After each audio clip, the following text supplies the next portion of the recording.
Oh, whoa, do I have this go live button now? There it goes. All right. Okay, there we go. All right, I'm back again. So I'm gonna have to cut that whole part. This is my first time using the what do you call that?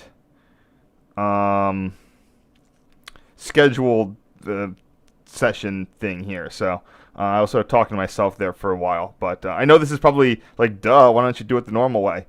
But I always started with sort of unscheduled streams because I wasn't expecting anyone to watch. Anyway, thank you for all the people who are tuning in. Maybe. Do we see the chat? Is this actually working now? Okay, it's working. Oh crap! Session thing here. So I also talk. That results in feedback. That is bad. Okay, we're working. It says there are 4 viewers, but then it's only 1 viewer. Am I here alone? What's going on? Are people actually watching this? Well, anyway, sorry for all the stuff. I'm trying to use with their whole switch to this new command center. They really want you to use the scheduling because when you schedule a thing, it sort of starts the stream. You know, it's like that leads to that gets rid of the issues of the last thing I would edit on a stream. Anyway, if people who don't stream on YouTube, it used to have like the old system was you just had this streaming setup that was fixed. And now it's like you create stream instances that you then connect to the individual instance.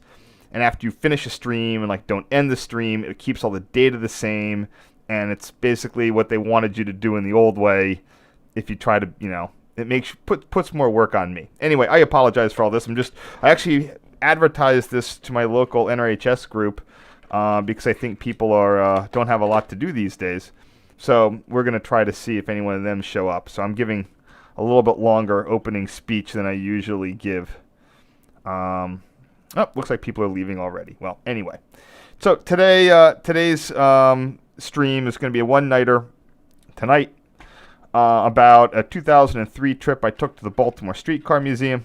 I know I'd been cleaned up most of the stuff in 2003, but I sort of found this one underneath the carpet. It's a couple photos going to DC, and then a whole bunch of stuff on Baltimore Streetcar Museum. It might have actually been the first time I had really gone there. When I mean gone there, I mean gone in and bought a ticket, bought an admission, as opposed to just hanging out and taking pictures. So I think I had a couple pictures before, but this would have been. Let me see what the date on these are. This is November 3rd or November 8th, 2003. So I'd only been there since August, July. And this, I think my parents had actually come down because I was in grad school at the time, and they'd come, were probably down for reasons. I don't know. So, like I said, mostly Streetcar Museum, a few DC pics, giving people a chance to come on in if they're here. Yep, thanks, Brian.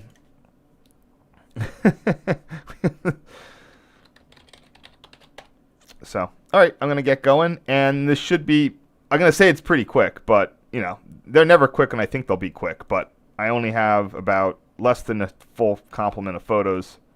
Not that much less, but less.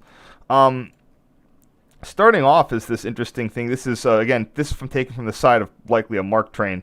This is, no, it couldn't have been a MARC train. You know what? I'm already way off the rails. Because there was no MARC weekend service. So, the 11th was a Tuesday. So I guess it was Veterans Day. I don't know how my mom would have come down because she was working. Oh, no, sorry, it's not it's a Saturday. That's, maybe this is just a weird picture from another time. Anyway, yeah, there's no MARC weekend service, so this would have had to be on either some other day, or I took Amtrak from Baltimore to DC, but that's ridiculous. Like, why would I do that? So this is what I meant to lead in with was this little squat building that's now operated by the MTA police is actually Odenton Tower. It's not a very big tower, but there was an interlocking there. I always thought it was Odenton Tower, and I have confirmed it, but I never took a lot of pictures. And the interesting thing is, because of the truncated Amtrak, Amtrak Thanksgiving, instead of going to Halethorpe, which I go to most years because there's, a lot of people there, I just went to Odenton this year, and I got decent photos of Odenton Tower. Not really this one, through the window of a tinted train. Did I color balance that right? Yeah, it's color balanced enough. So, that's interesting. But that is Odenton Tower. The diagrams aren't up anywhere, but they are in some books. Odenton was, had some... Odenton was replaced by Grove Interlocking, which is now just about a mile up the tracks.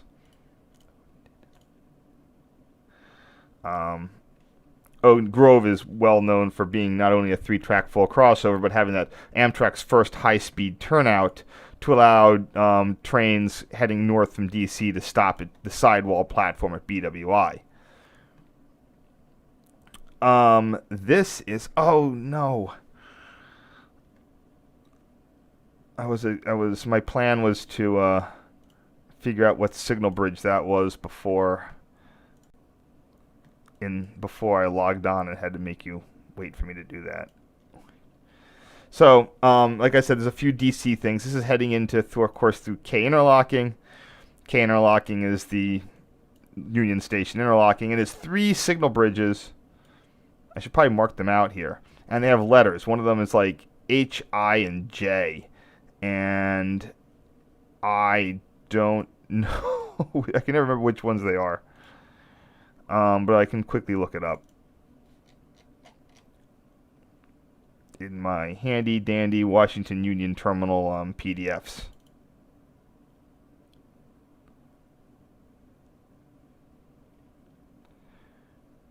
So H is the innermost, J is the midpoint. Then I go back to here. This, which at the time was a waste transfer station, is now a really high-end commercial space that has REI in it. So I can see that it's adjacent to this middle signal bridge, and the middle one is the J bridge. So this is going to be probably my first picture I have of that.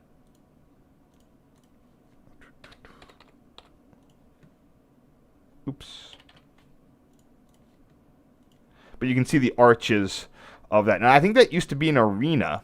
I was reading the history on it at some point. I think it had like whatever pre-NBA basketball team was in there.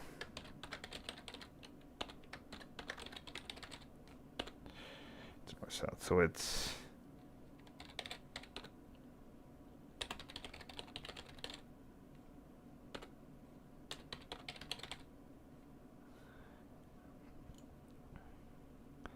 so. But yeah, it's just crazy how much that area of DC is gentrified. Even today, there is tons of... So, I mean, that's already been gentrified. This, which was, I don't know what the heck was there. That was like, trees and strewn trash. And now that's turning into condos. This is a pit. And this is the overhead. This is, dated photos. So, sorry about that. I meant to, put things on the Streetcar Museum. But I'm already off topic. Wonderful backlit photos of K Tower. This is a sort of a... Now, this wouldn't be a side effect of me with my new digital camera. I had my digital camera about a good year this time. But maybe this was just one of my first times heading into D.C. I'd been to D.C. on the train once. And that had been in the 90s, and I had no camera. And I was on a school trip, and they couldn't fit everybody on the bus. And some lucky few, and a lucky few, and myself included, got to take Amtrak. It was awesome. Oh, yeah, that picture would have had to have been on a Mark Local. So these are probably, I don't know. I have the date as 11/8. Like I said, and the 8th's a Saturday. So I don't know. Maybe I had my parents come down a day earlier and they stayed overnight.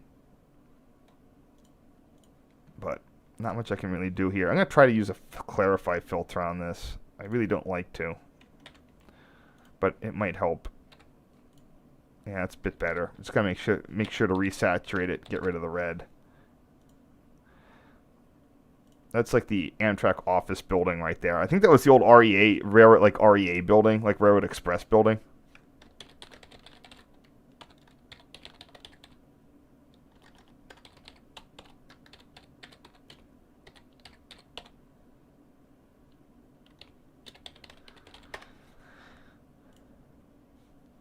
I looked up the original names of these files, and I'm not caring about. Make sure I do a. Make sure I. Whatchamacallit. Sharpen that. The names for the K. I didn't even have the Odenton Tower picture. I'd seen it. I thought I had it, but. And that Odenton Tower picture would have had to have been taken from a Mark local because Amtrak wouldn't have been stopped there. Like the train stopped there. I saw it. I took a picture. So. I don't have dates on these photos because my the camera, for some reason, just didn't want to set the date.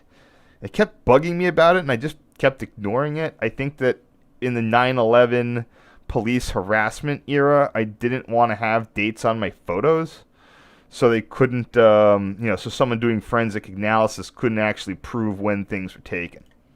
And I'm not kidding. Like, that's not tinfoil hat me. Like, there was so much, rampant police harassment there that, you just didn't want them to go looking at your thing and be like, oh, when did you take this?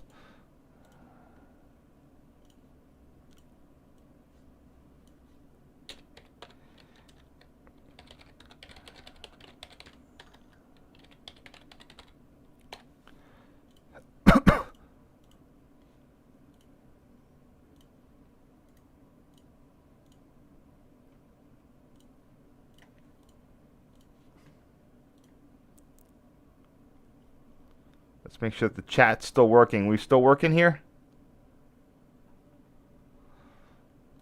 Okay. Yeah, I mean, yes, quick as 1 hour, but these things take time. I go a little more off topic when I'm speaking. I usually don't feel I have to track down the answers to a billion, all these questions. But when I'm all, when I'm sort of talking to myself here, I'm curious. Sometimes I definitely have to track down stuff. And another thing is, I don't have to track down things for photos I took. Even though I'm a year behind, I still remember. What I did or where I was. There's a lot more investigation on this because I'm needing to. I'm having to definitely, retrace my steps from 15 plus years ago.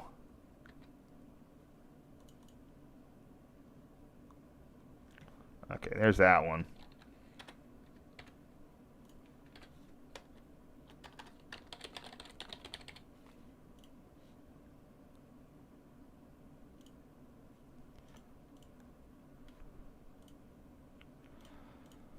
You know what? I'm just going to make this the old original file name. That doesn't really matter. Next. Yeah, so that happened. Then there's a lunar eclipse. Actually, there were a couple photos from DC, but those aren't necessary, so I'm going to do those later. Got to figure out. I've never had good luck taking pictures of a lunar eclipse. I just don't have the lenses for it, or the 8,000 millimeter lens you tend to need. And lunar eclipses, I saw the solar eclipse. If you remember that Simpsons clip where the mob guy, they were trying to get him to look up because there's a lunar eclipse, and he says, like, if it's not it's solar or nothing. He's not. That's that's sort of an honest sentiment. There's really no comparison. There's no comparison to the point where it might literally be not worth the effort to look up. Oh, that's not bad. Good. Okay.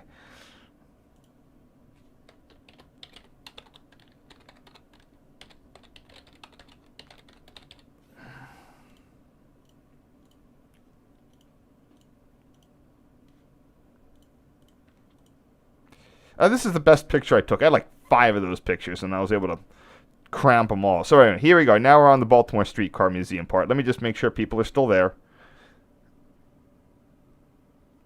I would be very surprised if the LIRR M3s are being rebuilt, unless they can't afford M9s, which would be awesome. It's always stunned me, even in the '08 recession, that with all the recessions, you'd think, like capital, like it's because the Feds supply all the capital money. Recessions don't stop, quote unquote, improvements.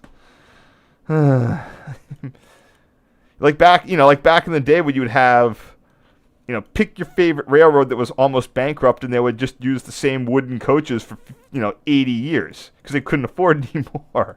The Maryland and Pennsylvania Railroad, which again I lived in Baltimore, but I'm not like a big like Baltimore person. That was always on the brink of bankruptcy and never upgraded anything. Which is why, like in the 50s, right before it went bust, everybody was down there because it was still using its original equipment. I'm not sure what to do with this. So this is not a high. You can see my lacquer. This is 100% resolution right here, and you can just see where all the old streetcar lines are. I have this map in the BSM. So whatever. I'm just gonna do a sharpen on it. Do I even need that? Maybe I should just. Yeah, I don't think I really need to do anything with this. I'm just gonna like rename it.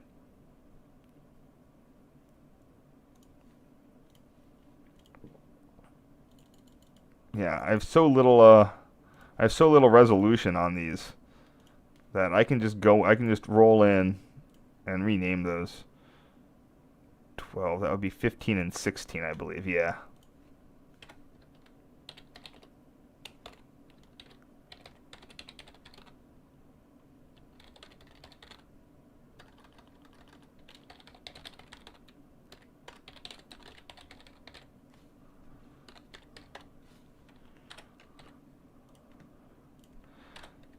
This is just yeah, because I'm only editing these down from the raw camera size of these is all of 700 kilobytes.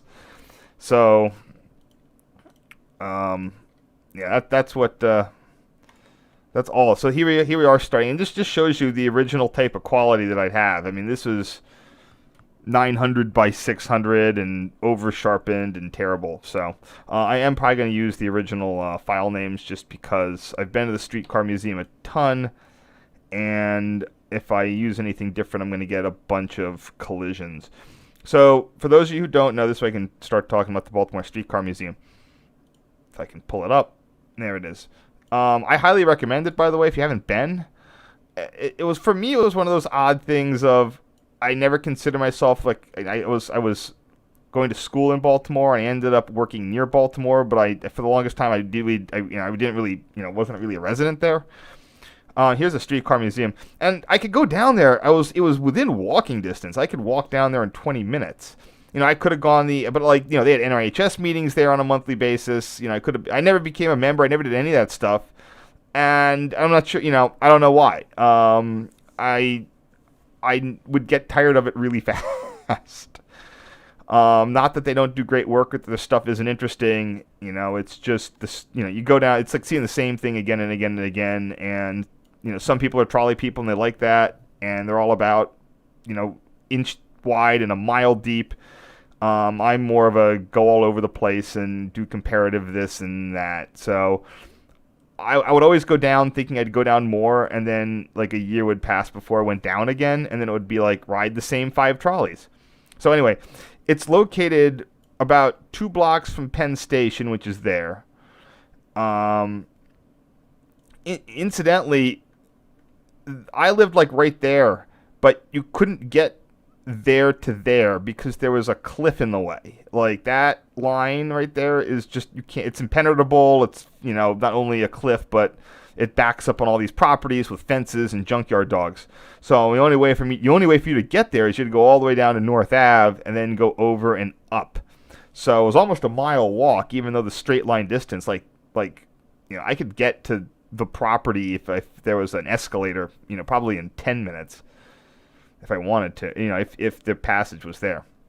So anyway, they have a loop on each end. Some of their stuff's double-ended. Some of their stuff's single-ended. This is the CSX Baltimore Terminal Sub. This is the Baltimore Beltline that curves. Let's go back to the map. Up and around. So it comes out there, curves up and around. This is a very stiff grade where you had the old electrification. Huntington Ave interlocking through the cut. If you go to Google terrain, you can see the Baltimore Beltline in the terrain view. It just cuts right up there, and that's like a fairly stiff 1 or 2% grade. That it was the only way they could escape, get up from sea level to sort of the working altitude, leaving Baltimore. Baltimore has all these tunnels because it's sort of a desiccated drainage plateau where you have these just like all these sort of ridges, like a fan heading towards the inner harbor. Just all these little old river lines. So when you have the railroads going compass east to west, they got to cross all these ridges. So that's what that is. That's the I said Baltimore Beltline there.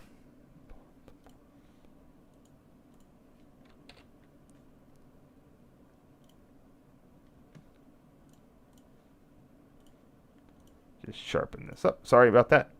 I think I'm going to actually go pretty quick here, because I said I have all of the old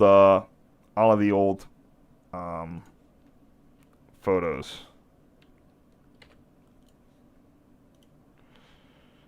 Or all of my old photos I took back in the day. Fun fact you might not have noticed. This is where I can go on about streetcar things. Just because I'm not a streetcar guy doesn't mean I don't listen when I go there. If you might not have noticed that streetcar trackage only has one moving point. The other one is it's called I think one of them's called it's either live or dead or blind or something or other. The other one is just like one wheel catches the point and it pulls the other wheel the correct way, sort of like a wire frog. Every point at the BSM is non-powered, except one, and even then it doesn't work well.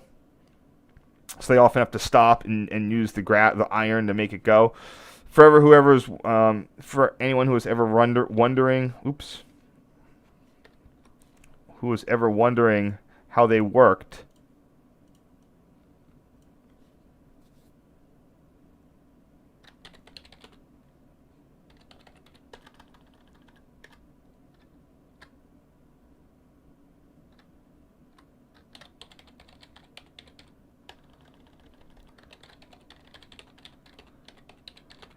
one second.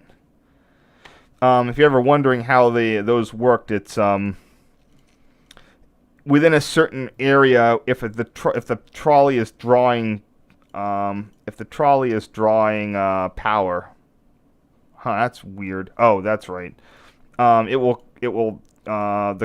will detect the current draw, even not from even on the low voltage, the ground end, and will throw the switch.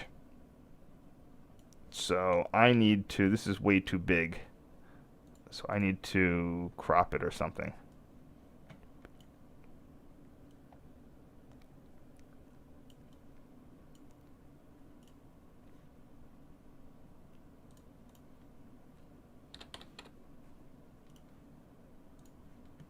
See if that helped. A little bit better.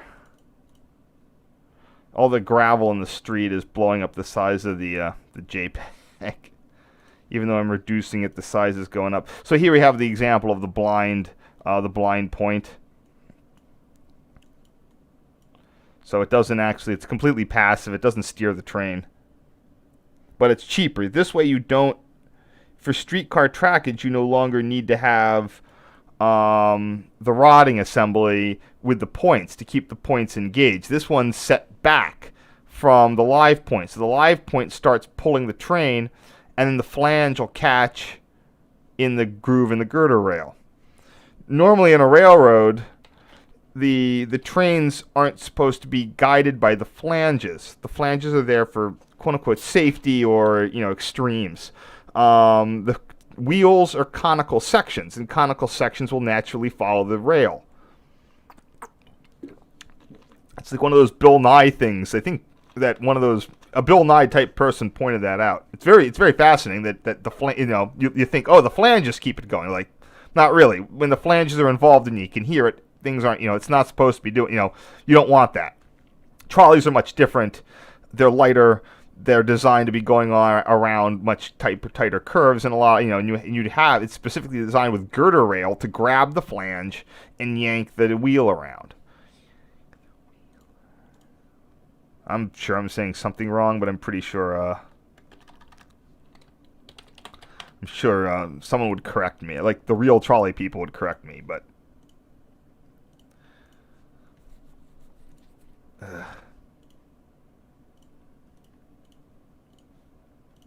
See if that did it. Oh, don't need that anymore. Yeah, good enough. And here we have the whole thing. So, and like I was saying, there's your set of points, but it's really one point, kind of, because you don't need the cross members. Because with cross members, you'd have to dig up this whole section of the street would have to get dug up. You'd need to have a metal plate. You'd need to have something there so that the rodding would go through. If both points were active. But by only needing one point to be active, it drastically reduces your costs. You can see this point starts acting on the wheel about 2 feet before the passive point, the blind point. So again, that's probably something. I'm sure some of you knew this, but it's one of those things that I had to go there. On my first tour, it got pointed. I'm taking pictures of this stuff, and someone pointed it out, and it's like, oh, I'd never thought of that before. I just thought, because I think rail.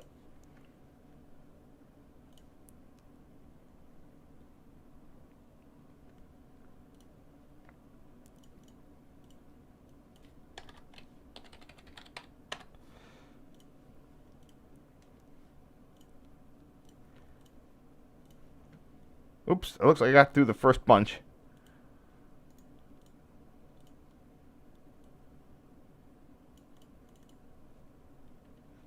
Alright, don't want to delete any extras.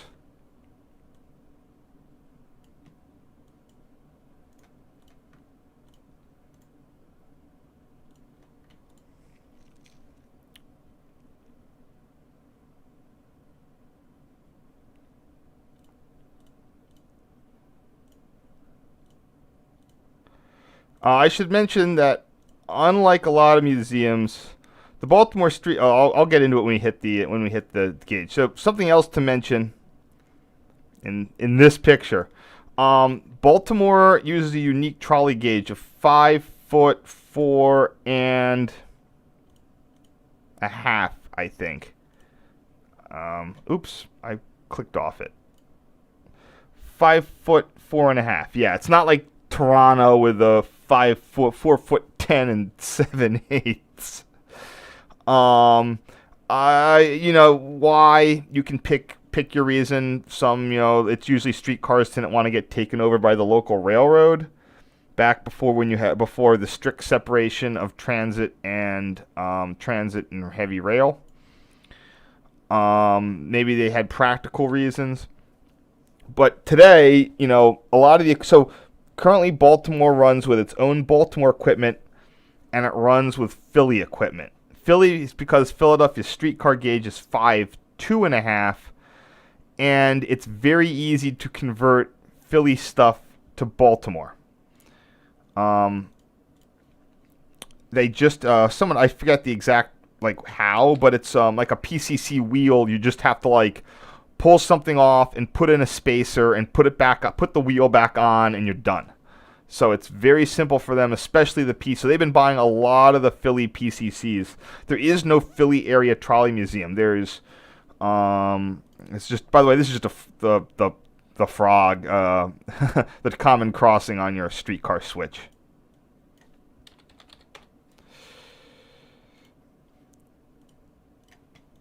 So there is no Philly area streetcar museum. The closest one you have is Baltimore, actually, because your options are Rock Hill in the middle of Pennsylvania, which is Baltimore's 96 miles is the NEC flies from Philly, 120 miles from South Jersey. So 96 miles won't get you to Harrisburg, so you're not anywhere near Rock Hill. Branford it's 80 miles to New York plus 75 to get out to Branford. That's 150 miles. Somehow Baltimore has become the Philly area streetcar museum, and it's made easier by the fact that you can do these conversions to get the Philly PCC equipment running. SEPTA over the years has continually had fire sales because they don't want to run rail transit. They don't want to have some politician bring back a streetcar line, so they have gotten rid of their entire heritage fleet. Because last time they had a bunch, it got turned into the Route 15, and that pissed them off. So here's where I'm going to start going on. Like I have the way. I'm not going to try to ruin the museum for you. Like, you need to go. You need to listen to the people. They know everything about this stuff. I think I said the same thing at Branford. Although I've been to Baltimore so many times that I know the cars better. But I don't want to even attempt to steal the thunder of the folks. All these cars have histories. They're all. Some of them are, you go there, they'll talk about open cars and closed cars, and what, Baltimore Transit Corporation was amalgamated in 1935, and before that, there was a bunch of other things, and they'll go the whole story of how this was created for that, and then this year it was upgraded to this, and then, it got hidden away when everything else got scrapped, and then we got it. You can repeat that story, it's I'll give you I have the Wikipedia page up so I can tell you what these are. Car 1050 no longer appears to be operating. This might be the one that got smushed in when Dan Lawrence crashed into it. I do have a backup of their Oh, shoot. I wanted to have the collection page up, but I don't for some reason. Huh. All right, hold on a second.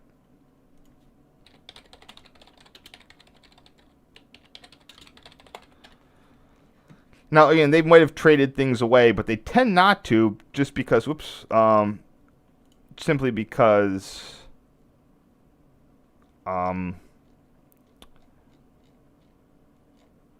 their gauges, it is difficult for certain, they do have to do re-gauging. There's 1050. Blah blah. You go on their website. I'll throw the website in the chat.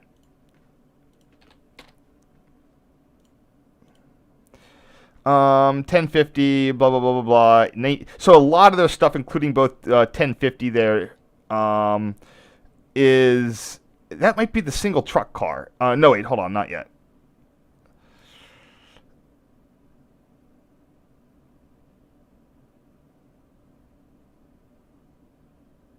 One second. I'm wondering why this isn't listed. So the more interesting mystery is why 1050 isn't listed on the operating cars thing on Wikipedia. Now Wikipedia, is it's not the height of reliability, but at the same point, when someone's adding operating cars and excludes this one that was there and is on the museum's collection, what's going on? So I'm pretty sure that this is a car that got partly wrecked by Dan Lawrence. Dan Lawrence was someone I knew, and he was active on SubChat, and he was an amazing guy with a handlebar mustache that would go on. He knew everything about this. He was a great guy, knew everything going on with this. He talked in a very strange way that I wouldn't hope to reproduce. And even his grandson hung around him and was talking like him. It was It was hilarious. But Dan Lawrence unfortunately started developing. He eventually had Alzheimer's, and it resulted in a lot of personality changes. And at one point, when he got more prickly, people were thinking it's like, wow, this guy that I knew forever, everybody liked him. Suddenly, he was like, why is he acting like an asshole? And then one day when he was pulling this into the barn, he like passed out and crashed it. And it's all front end's all caved in, and it's still awaiting restoration. And they thought that he just wasn't like taking this diabetes medication and blah blah blah. And they got into a whole thing, and he basically left the museum after crashing the trolley. And it turned out that he had Alzheimer's. It wasn't him for it was he had a significant thing, and it was causing personality issues and whatnot. So it's a very sad story. But he was a great guy, and I think that once people found out what the condition was, they totally wiped clean their assessments. Number 4533 that you'll see, that's their really, really, really highly upgraded single truck car. It's like one of the widest wheelbase single truck cars around. It really hates curves. It's one of their more reliable ones. And they use that very regularly, especially since it's closed. It operates pretty much year round. It's very colorful and sort of like a crowd pleaser. Here we have 4533. This was converted into a Peter Witt style. Maybe I'm probably getting that wrong. Sorry, it wasn't Peter Witt. It was converted into like a typical pay-as-you-enter car. Peter Witt cars are the ones that have the conductors in the back to ease boarding. But two-person operation was always doomed. But yeah, you see this, and it looks like a typical 1920s streetcar until you see that it only has four wheels. So it has a single non-moving truck, and this just this is the one that makes all the noise when it's going around the curves. One of the neatest bits of the Baltimore Streetcar Museum that it's tough to sort of wrap your head around. And it's true of any streetcar museum, but Baltimore especially, because all their equipment is so old. A lot of it is from the 19th century. And you have electric things that are self-propelled, and when I say modern, it's like it's not powered by animals or water, and they work, and they're functional, and their electrical components are well over 100 years old, and it's not like a stationary thing. It's not a triple expansion engine in the New Jersey Heritage Museum. These move. You can ride them. If you could have a heritage service with them today. They're so simple you could maintain them today, which is just absolutely fascinating. That they're well into their second century. So here we have the single wheel. Another neat thing here is because they don't have that front truck, they had to put the "Don't Crush People" catcher right there. If you can see it. It's like the little Reading cow catchers they always like to have, but these wouldn't be facing cows. These would be running over bums and people who got trapped under the car. So that was there to prevent people from getting thrown under the wheels. Now, you get dragged along, wouldn't be pleasant, but probably not going to kill you.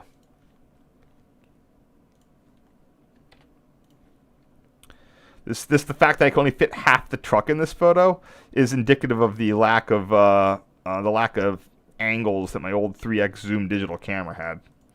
This is labeled as truck. I probably wanted the whole thing, but I couldn't get back far enough to get a good picture of it. Oops. What am I doing here? Oops, I forgot to resize it.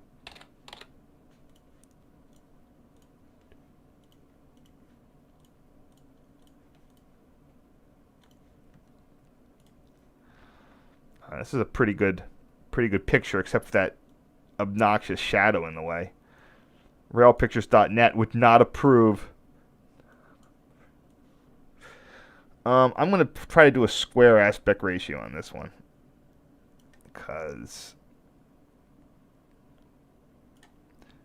Now, another thing you might not notice about trolleys, or streetcars, whatever you want to call them, that while you assume that the current collector is going to have a wheel,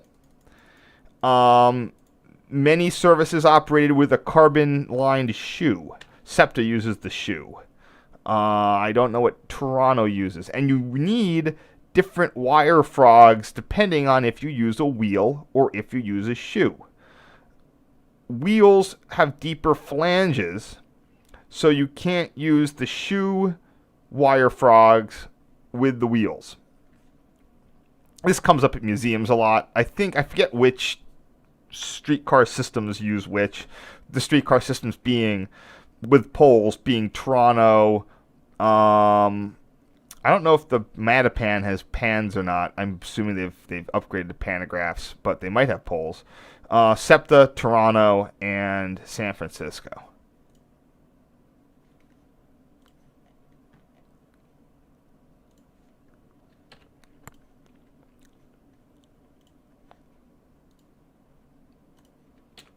Oops. Hold on here.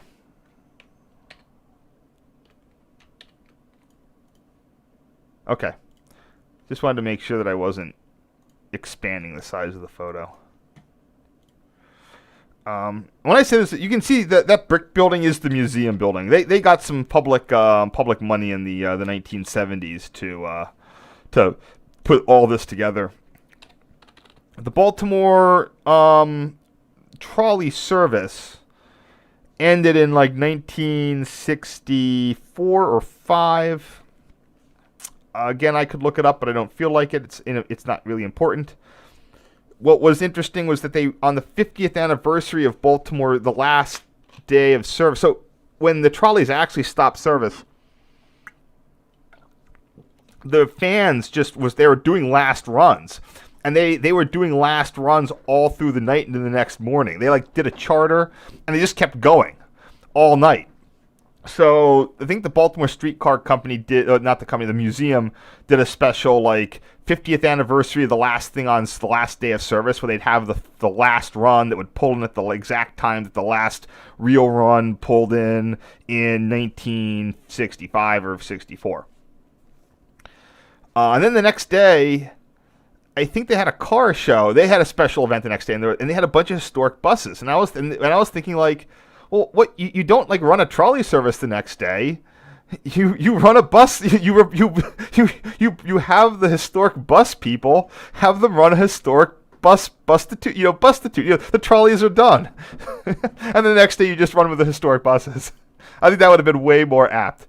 So here we have 1050 again, and I wanted to zoom in on this. Baltimore Streetcar Museum is also one of the few that has a wide range of manually braked cars. So this car, 1050, has no air compressor. So the other one though, the yellow one, the 4533, that has an air compressor. It goes chunga chunga chunga chunga chunga. This and a couple others that's your brake. That big lever. It's very effective. But there's it does require a little extra training on behalf of the operators. There's a lot of streetcar museums out there where it's just a PCC and there's an accelerator pedal and you stomp on it and you go. BSM has fully embraced its hand-braked cars, and when I was there, they even told me that they have an open car that's hand-braked. And it had and they say that they have gotten that up to 55 miles an hour on their short track, at least back in the day, when they could do, I don't know what they do today. They claim that is the fastest open hand-braked car in the world. If if you add enough qualifiers, then you'll get your record. You can pay Guinness $20,000 and you'll put you in the book. Because if you haven't heard, that's how Guinness makes its money these days. This is one of their single-ended cars that needs to go around the loop. I forget if they can run the other stuff around the loop or if they just don't like running the other stuff around the loop. This is an example of a pre-PCC. Oh, sorry, not when I say 30s. This is a pre-PCC good car. Interurban-ish, but still a street car. This probably would have used the Peter Witt internal conductor system. This is one of their also. This again, it's got a compressor. It's got some Hostler controls in the back. I don't know why I took a picture of the ass end of this and not the front. I didn't take very good pictures in 2003. And here's the front end. Ooh, maybe I was trying to stitch that together. Looks like I didn't try.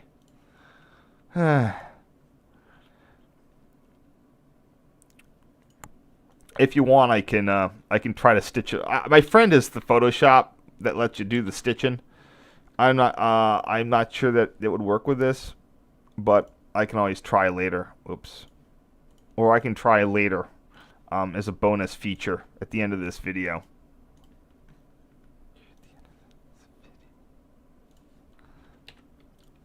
This is really nice. It is like really nice imitation leather seats inside.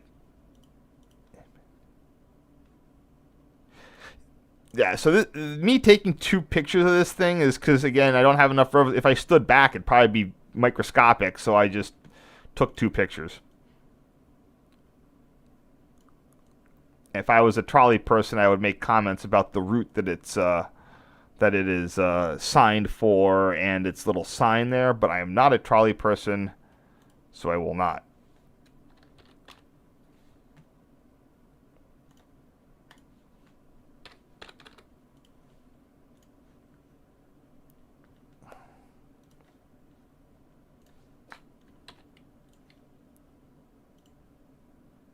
Oh, hey, we got people. Okay, Mattapan does still have polls. Oh, 63. Wow, that's a while ago. Yeah, I remember it was in November at some point.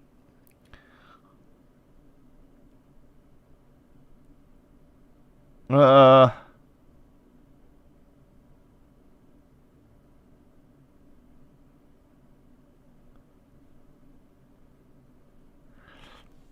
Yep. I love another again. I'm getting off topic. Another one of the things I love is that when they did the Baltimore Light Rail, I mentioned this in my Baltimore Light Rail, my videos where I've discussed the Baltimore Light Rail, is that they numbered them in that the light rail vehicles of the Baltimore Light Rail line were numbered in what they should be, like they were numbered at the like proper range for whatever the Baltimore Transit Company was buying their equipment in. So like the next range would be like, I think it's like 5300 series. Like was the next one the Baltimore Streetcar Museum would have numbered in, and then they basically picked up right from there. I don't think it was anything that anyone needed convincing, but that just shows that the right guy was in the room at the right time. If you're looking behind this terribly backlit photo of 6119, that's I believe is probably a Philly trolley. It's probably the one in the septic paint, the blue and orangish. They had a lot of stuff that would show up as a refugee from Philly, and they would sit under a tarp for a bunch of years. Unfortunately, some of them did end up getting parted out and scrapped, but the majority were regauged and are now operational. Unfortunately, I didn't point it out in a different photo because I was talking about other things. But like in this photo here of the 5010, they're just building the 4th track. And to this, they built that, then they filled it with stuff with like just rails in there, and then finally over the next decade they built the lines and connected it. So it's what volunteers can do. 1 weekend a month. 1 week a year. But eventually the work gets done, and they've done an excellent job, and they keep expanding it. They've double-tracked their main line. It's just been really neat. By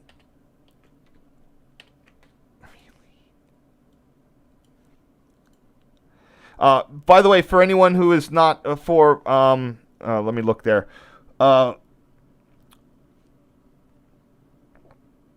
Whoever's coming in there is Nicolette. Anything you say in the chat is recorded for the when people replay this on YouTube. So thank you very much for saying that, because it's not just going into the ether there. Anything you say in the chat will get saved.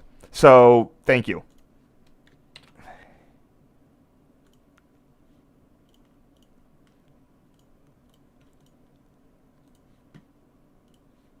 Here's the internals of it. Just like most trolley museums, they've done a good job. So almost all of these by the 1950s and 60s have been converted to what we would consider normal operation today, with the fare box up front. I don't know why they ever had the weird like conductor system. Maybe fare box technology wasn't very good. It seems so obvious of you step on, you pay, you sit down. Maybe I guess just the densities were higher back then, or it just seems very weird.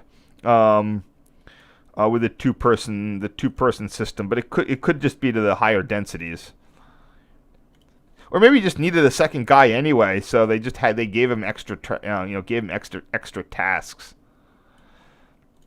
So we are looking up at the Baltimore Terminal Subdivision Bridge running over the Baltimore Streetcar line. You can tell it can support 3 tracks. It currently only has 2 tracks. This is where I go and pull up.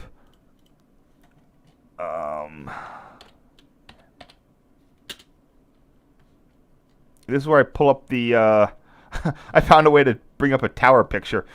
Where is that? I got to find Maryland. Massachusetts, Maryland. Come on. NA, North Ave. Not that one. Not that one. Not that one. That one. Not that one. There it is. North Ave controlled the whole zone, so here we have where the Streetcar Museum would have been, somewhere in there. So North Ave had that 3rd track up to Sisson Street and Huntington Avenue, what is now today Huntington Avenue interlocking. But this siding is still there today. And that's where it's 2 tracks. Now, the Streetcar Museum has had a long-standing policy of never running a streetcar underneath this bridge while there's a train on top. Normally because the trains drop stones and they don't want to damage the paint. But they recently had a derailment that took out their substation. So that's probably quite prudent. I think they got a new, when CSX derails into a museum substation, CSX, I'm pretty sure that they got a new substation out of that free of charge.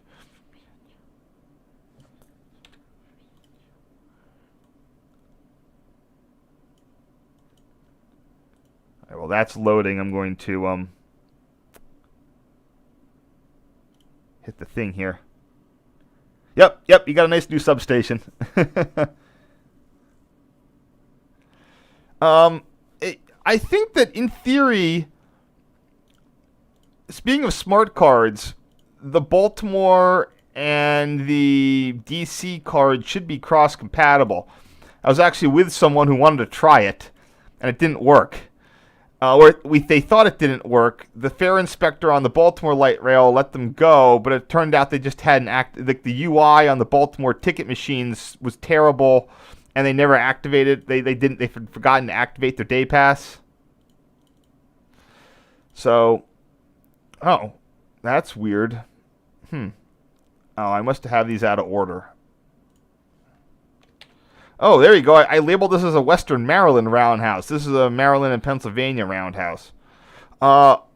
This roundhouse, this is I said Maryland and Pennsylvania. They went bust sometime in the 50s or 60s, but the way people talk about them, I thought it was later. It was sort of a farm to market railroad that picked up milk until roads got built, and they ran down sort of where in the trench where the Northern Central came in. Oh, I have a map up. Yeah, you can see the trench there, and if it'll show, there's the Streetcar Museum. There was a Maryland and Pennsylvania freight house. That's the Streetcar Museum sort of additional workshops and storage space. And then you have this roundhouse. Usually in these day and age, you'll see a pit and then a crescent-shaped concrete pad. This survived because it got turned into a Department of Transportation salt dome. And they keep saying that they're going to sell it to the museum because it's in terrible condition and the salt's killing it and blah, blah, blah, blah, blah. I've heard for years that that they're going to move out, but they never do. So I don't know where that's what the deal with that is.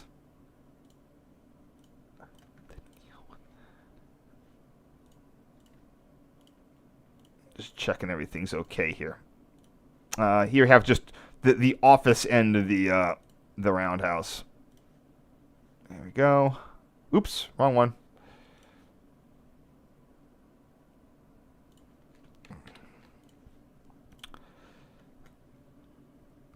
Yeah, no, the cards work. The issue is the user interface on the on the vending machines don't make it clear that when you add a pass, you have to activate it in a separate step. That was the problem. But because the service, like, it was brand new, the fair inspector just assumed that it wasn't working.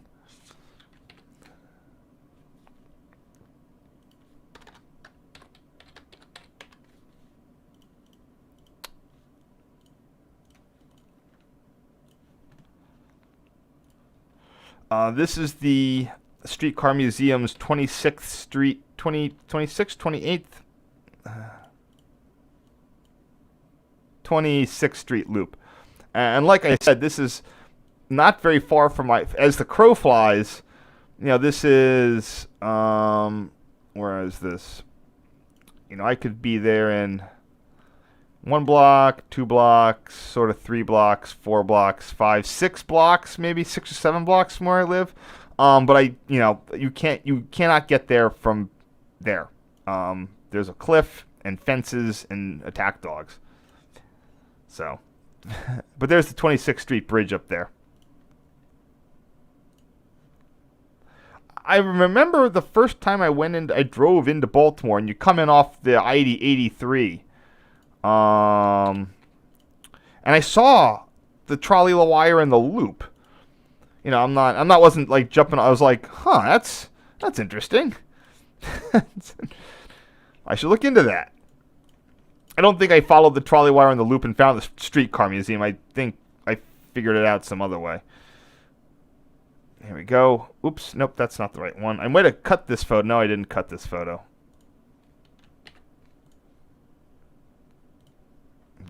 I was in the back of something. I'm assuming that I was in the back of 6119. That has the nicest back.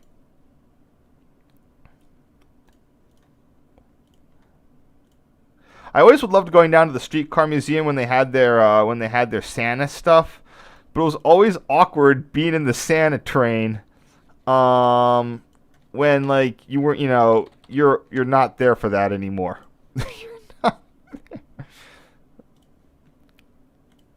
But when they used the 6119 for that, it was so long that you could have a conversation and not annoy people. Yeah, here's the rear, what I call the lounge area on these cars. Really nice, and especially with the leather. I don't know what that fake leather is, or if it's original. You don't just want to arbitrarily call something pleather. I know that's a brand name.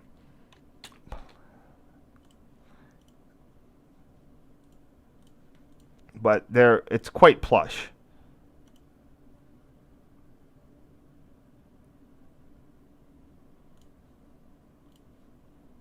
And here we have their proto double tracking. Now this is today.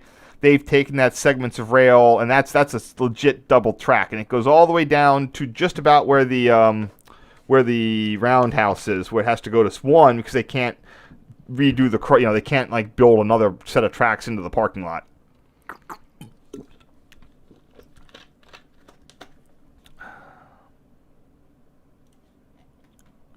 That's really nice that I can just use the old file names. Half the time is just digging up the file names to use. Yeah, there we go. Next. Okay, now we're doing the actual trolley, the trolley barn tour. Oops. Here we go. You have your typical PCC axles. For people who don't know what one of the it's hard to display here. There is a general category of things called PCC technology. These were the things, the suite of advancements that made PCC streetcars not crap. For all the people, I don't want to. People, I'm sure that I'm going to anger a lot. For all the people who for all the trolley enthusiasts, the reason, the first major wave of trolley abandonments took place in the 1920s, when the automobile became a thing and affordable. And for people who hate that, you have to realize just how slow and clunky whatever the first bunch of generations of streetcars were. 25 miles an hour, no suspension, very slow, very, very clunky. Clunky is probably the best way to describe it. PCCs were designed to bring a way better level of comfort and speed to streetcars. And what they brought in were things like smooth acceleration. The streamlining was a plus, a degree of climate control, sealed better against the elements. And one of the things they had to deal with the really crummy they were all on girder rail. And girder rail has no vibration absorption in it. You feel that. When there's a bit on the Route 15 where most of it is new type of rail that's been set into it was redone in like the 90s. And when they lay the rail down, it's on like rubber pads, except for this one section across the Schuylkill River. And as soon as you hit that girder rail, you can hear it. So one of the PCC technologies was the use of what they called a resilient wheel. And what that means is that you would have rubber pads. You had this outer wheel hub, and it was bolted through sort of a rubber thing so that it would isolate the tread of the wheel from the axle. Sort of and that was one of the few bits of PCC technology I think that was actually patented and owned by the PTC consortium. A lot of the other stuff. Remember, you had multiple manufacturers that were coming together to make what was a PCC with GE, and Westinghouse, and some of them were air, and some of them were electric, and blah blah blah blah. But one of the major things they all tend to have are those resilient wheels, and I think that was like a piece of the legit PCC technology. I'm pulling stuff off as I've been told it. So here we have car 129. I don't know where it is right now. Acquired by the museum. Blah blah blah. This is some horse car. Yeah, this is the museum's resident horse car. I don't know what they're doing with it now. I don't know if they run it.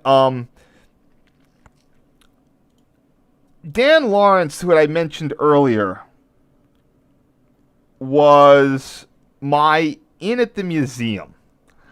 In that I knew him from Subchat, and he knew me, and I could go down there and I could drop his name, and it would let people know there that even though I wasn't in there, like their like circle of trolley people, that I knew a little bit. I knew a little bit. I wasn't just some noob off the street. I roll down there and say, "Hey, how's Dan doing?" Unfortunately, as Dan, had it suffered from Alzheimer's and pissed everybody off, that ceased being effective. The reason I'm mentioning this was I have two long-term projects I want to do at the Streetcar Museum. One of them is that I know a guy who does wet plate photography. And I want to get him down there to do wet plate photography with one of their like 19th century streetcars in their people dressed in their 19th century attire. And I think it would be really cool because he would have legit photos of the trolley. He could recreate the old school photos. Now that's a problem because a number of years ago his stuff all burned down. I don't know how much of his equipment like perished in the fire, but he had a fire. And that stuff's made of wood and nitrocellulose. Doesn't do well near flames. So that took that guy, the wet plate photography guy, out of the equation. But I think he's going to be back soon. And as soon as he's back in the picture, I'm going to, even though I unfortunately don't live in the city anymore, I'm going to try to get that hookup. The second thing I'd love to do, and I doubt that they could, but they have a horse car. And in the outskirts of in the greater Baltimore area, there is an organization called Gentle Giants Draft Horse Rescue. I would love to be able to hook up the Streetcar Museum with the Draft Horse Rescue, so they could actually go and pull one of these things with a draft horse. I don't know where they'd be like what part of the line they'd be able to do it, or if they'd just be able to like move it in the parking lot, in the yard area. But that would be really awesome if I could, get a situation where they could have some of their draft horses legitimately pull a horse car. Because I don't know the last time a horse car has ever been pulled. So those are some things that I'd sort of forgotten about when I was in the area and I went there every year. I'd try to get points of contact. But after COVID, I'm going to get back to the Streetcar Museum eventually, one way or another. And I'm going to see what I can do about the wet plate photography and the off chance that they might be able to do a horse car. Now, I'm betting that there's a billion reasons that the horse people wouldn't want to do that or dangerous or whatever, but I think I can pull it off. The city's okay, person who has not lived in Baltimore. It's not that bad. Keep your head on a swivel. I lived there for 13 years, from 2003 to 2018, and I never ran into issues. You just gotta, like I said, you gotta keep your head on a swivel. You gotta don't be an idiot, and it's not like it's that hard. I never had any problems. I had a couple problems, but I never had any problems that were not trivially easy to handle by moving. This is a wire truck. I don't know if it's operable. I don't know how often Baltimore Streetcar used the wire truck, because now they have a wire car they got from Philly. It's a PCC, and I know they use the wire car to do wire maintenance. So I don't know what's up with this wire truck.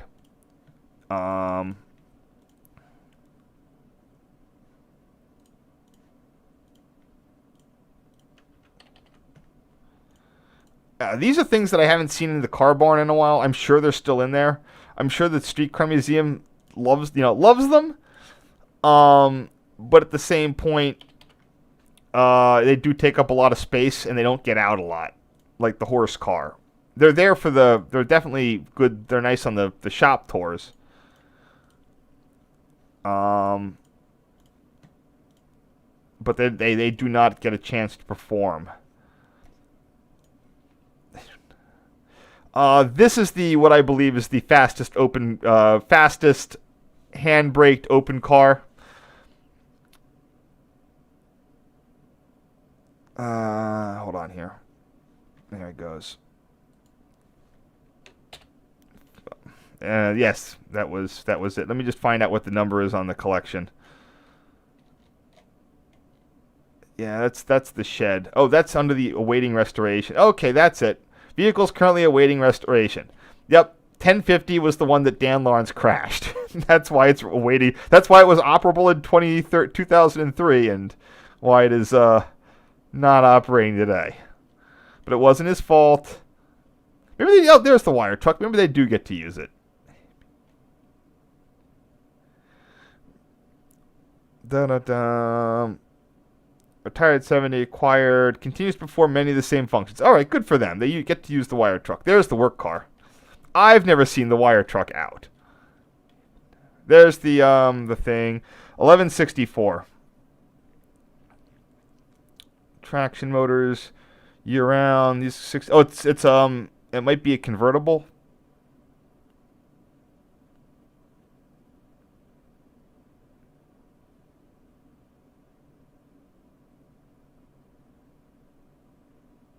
Okay. Oh, they swapped the trucks. Wow, clever. And I say clever, but that just shows you how cheap, how expensive the hardware used to be. So this is 1164. I'm going to rename this one.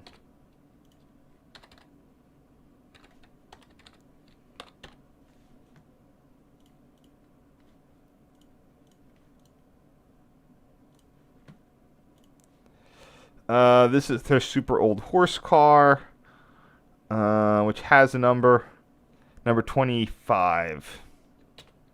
Or that's just the exhibit on the tourist. Oh, it is car number 25. Okay, great.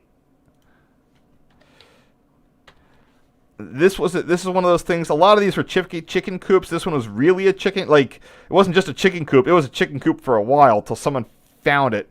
It's there. They can't really do much. It's one of those things where it's so old and so interesting that they probably don't really want to try to restore it because it would require replacing. You'd have a Ship of Theseus problem, where you'd replace so much of it, you wouldn't really know what's left.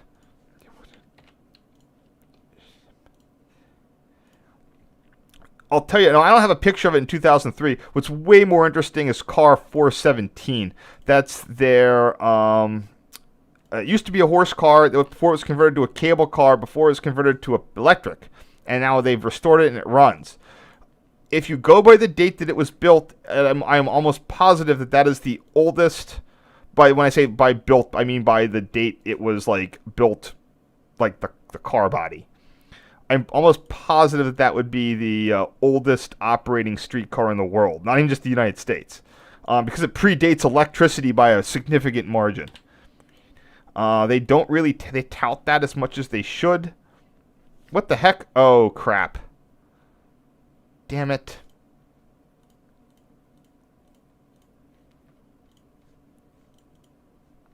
I think I did things out of order here. Shoot. Alright, hold on.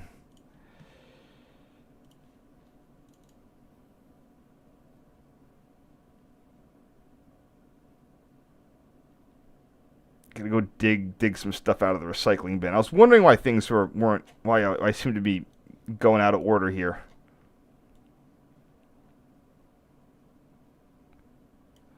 The first 10 were okay. I got that.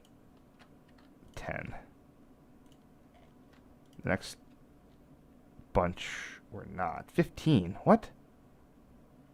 Okay, whatever. I'm just going to restore all these. Redelete them.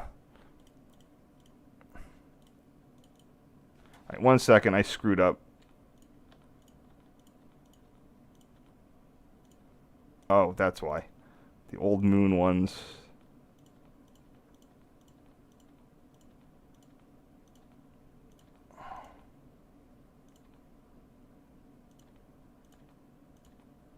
Yep, that's the problem.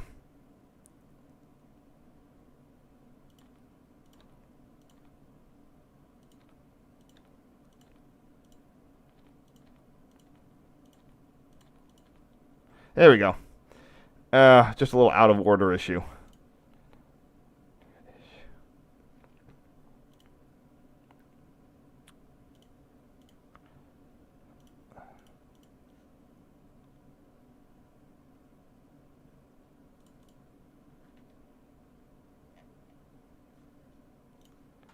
Just have to do the last two first. It's gonna be weird. Alright, I'll have to do a couple of these in reverse order.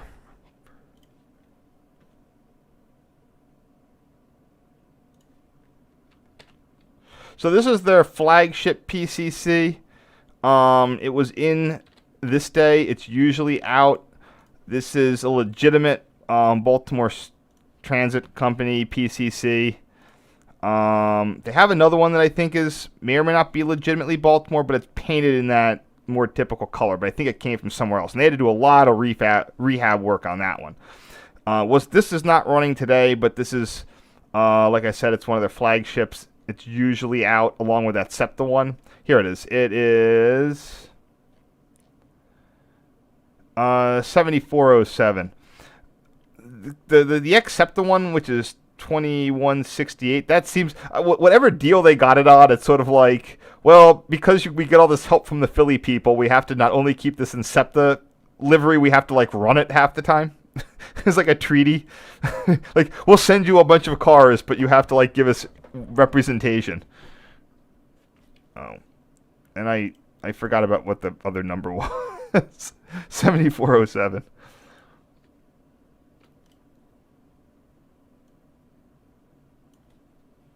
Is this the front of it or the rear of it? I don't even know. I think that's the front.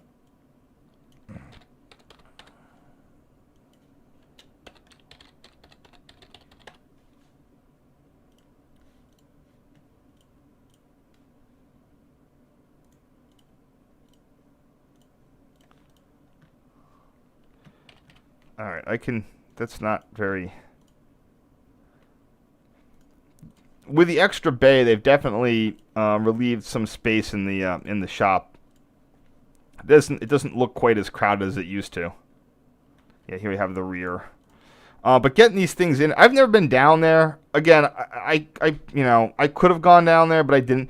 I'm assuming that this place is just a giant jig. You know that puzzle where it has like 10 spaces and 9 things, and you have to like move little squares around the bigger square. That's what I feel like getting anything in and out of this place. I've been there when they've closed up, and it's just this giant, like, everything's moving all around to get it back inside. Because they leave it up, if they do leave it out, these are going to be up on blocks.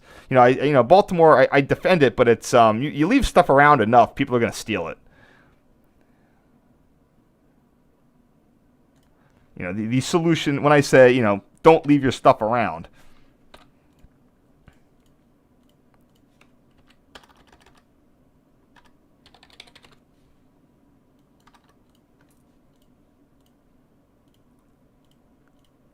Oops, what am I doing? Got all out of whack there. All right.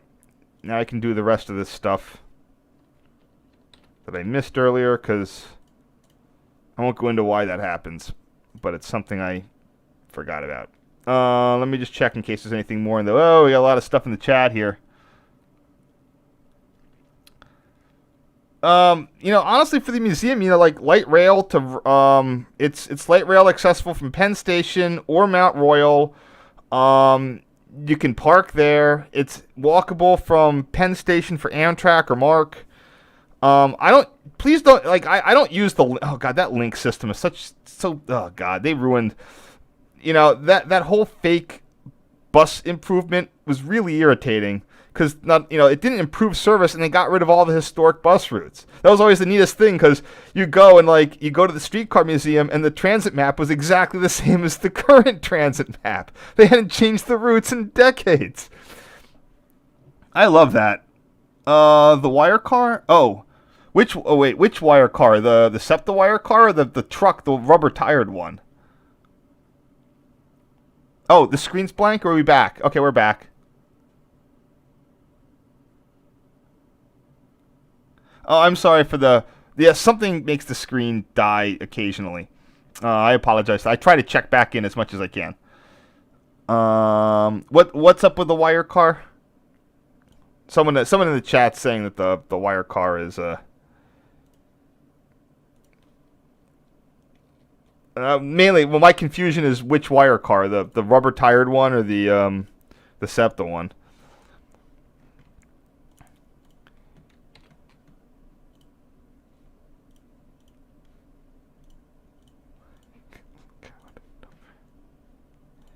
Okay, here's the crossing diamond.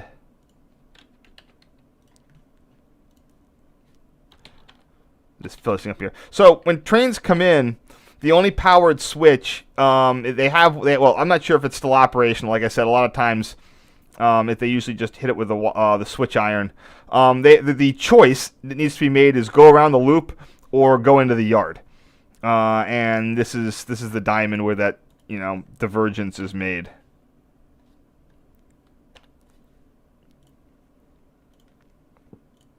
Oops.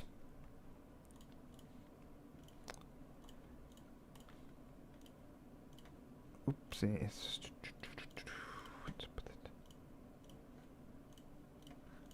All right. Here's the substation that was crushed, but the new one I think looks pretty much the same. I'm also thinking that I wasn't sure if the actual equipment inside was lost, or if from the picture it looked like just the building was the side of the building was caved in, but the transformer rectifier set inside was okay.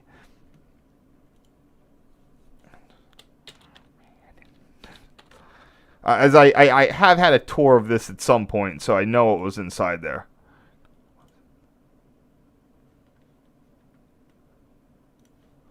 I'll wait for the chat to answer that one.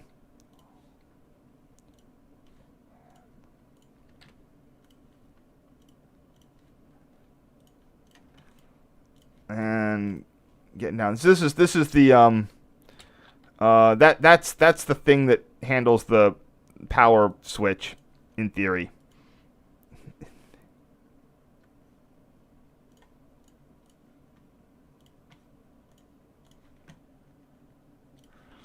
They said it is set up for, as you forget which one it is, but I'm not sure if it's also like, yeah, I think it's to get it to throw. You have to notice how the points are set. Oops, I shouldn't have used that name.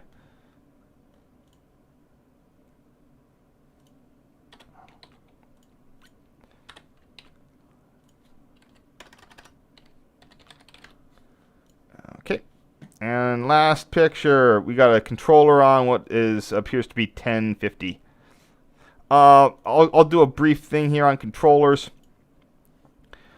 The function of whatchamacallit, trolley controllers or anything like this, you'll see these same sort of controllers in the New York Central T or S motors. Effectively, the operator is what became the pilot motor in a car with a cam controller. So this is a proto cam controller, whereas instead of the operator selecting an acceleration, the operator is directly in control of the acceleration. They are selecting voltages. In this controller are a whole bunch of fingers. As they move the thing around, it cuts in and out voltages and probably does a series to parallel transition along the way.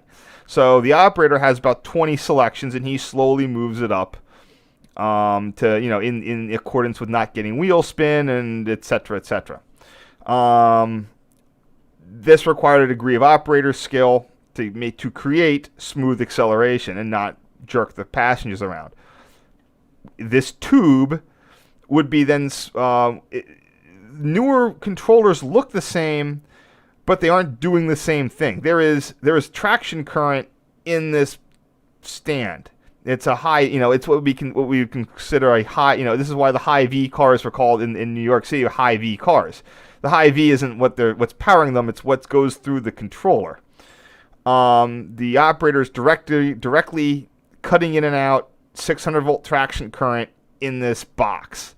Later, that would be reduced to 32 volt controller current that would then control a series of contactors and stuff. And I'm pretty sure that's how this works. That you have direct 600 volts in this.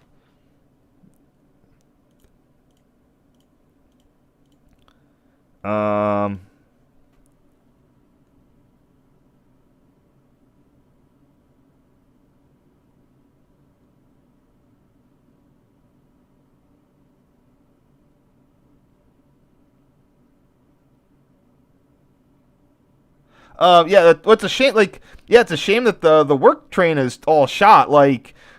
Is it you got it and you don't? It's sort of, is it a situation that you only have an amount of work that you can do, so you rely on the condition when they show up, or was it just worked hard, or what? What capacity? Because I've seen what the types of restorations the museum can do. So I would be surprised that that brake problems or wiring problems could put something down. You just roll it into the back and you spend a decade putting it back together, or send it someplace where they want to do that. I hope it doesn't get scrapped, just because these PCCs are a very finite resource these days. In fact, I love the fact how the San Diego MTS is trading U2 series LRVs for PCCs so they can do historic PCC runs downtown. They traded a U2 to Rock Hill to get a PCC, which I just love. I think that was actually a three-way trade, that they traded something to, then someone traded something to or whatever. Might have been a three-way trade. All right, that's all I got. I'm going to just say thank you so much for showing up in the chat. I can see the wiring being shot. Well, hopefully something can get done with fixing it or trucking it somewhere to be a static display. I actually found out why a lot of the E's and F units were getting scrapped. I didn't know that the car bodies were made of a sandwich of metal and plywood. That makes a lot more sense now why they get scrapped, because that's just a fundamental flaw in the design.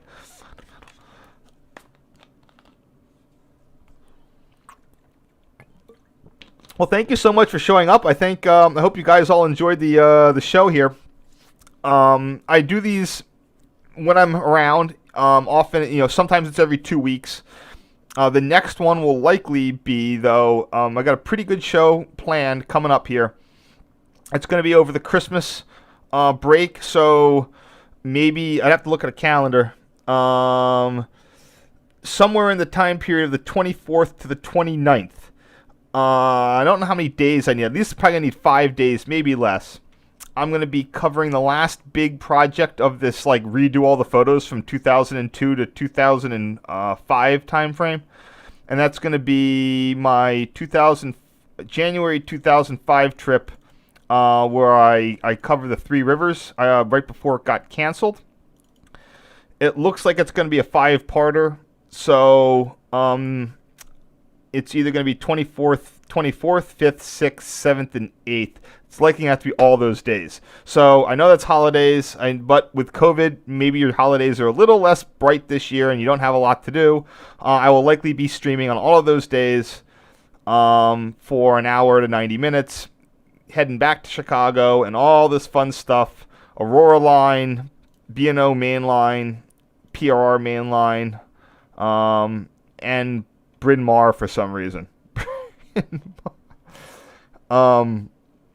So lots of fun stuff, and mark your calendars. That's probably going to be the next time I'm going to be streaming. I'm running out of things to do on this initial set. I do have plans to continue through my 2006 photos. Those are better. I didn't do quite so bad a job on them.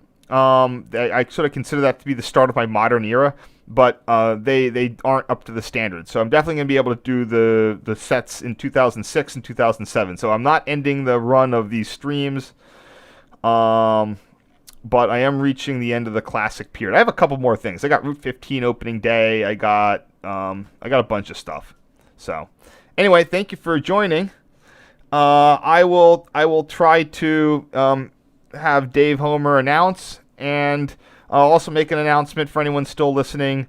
My SEPTA trip, it's going to be a walking tour this year on the 28th, inclement weather days, 27th or 29th. Check Facebook, or find us a way to leave a message. I will repost these after I get them edited on the YouTube channel in a week or couple days. All right. Thank you very much, everybody. Thank you for listening. And stay safe, and I'll see you